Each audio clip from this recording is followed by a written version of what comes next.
life, every day, late at night, not okay. All I want, and I pray, all I need are some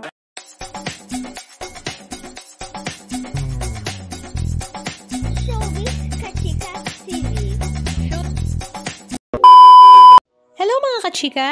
Last 2 days nga, February 5, 2025 ay sinelebrate nga ng Pamilya Gonzaga, Pamilya Soriano at Pamilya Morada ang ika-70th birthday ng kanilang padre de pamilya na si Daddy Bonoy na talaga namang dinaluhan ng kanilang mga maraming malalapit na mga kaibigan at mga kamag-anak. Napakabongga nga ng surprise 70th birthday ni Daddy Bonoy dahil ito nga ay talaga namang pinaghandaan ng Gonzaga sisters na sila Tony Gonzaga at Alex Gonzaga. Festival or piyestahan nga ang theme ng kanyang birthday na talaga namang ang gandang tingnan sa mga mata dahil lahat nga sila ay naka-Pilipiniana at barong Tagalog.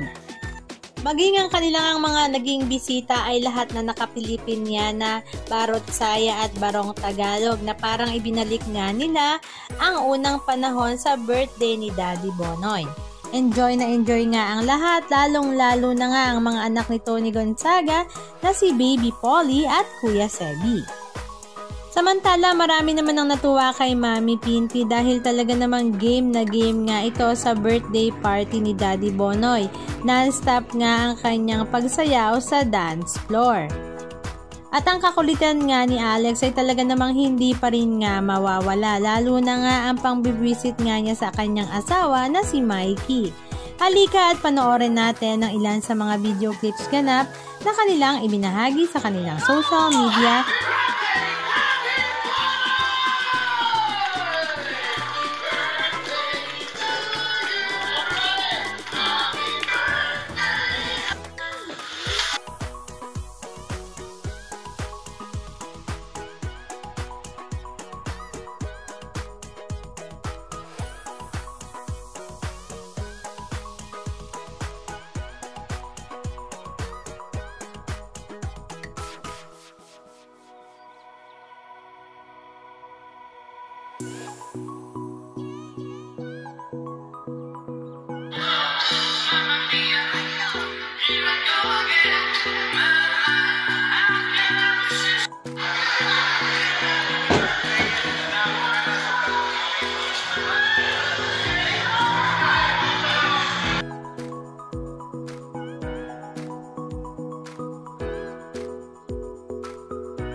Anong masasabi nyo mga kachika? Just comment down below.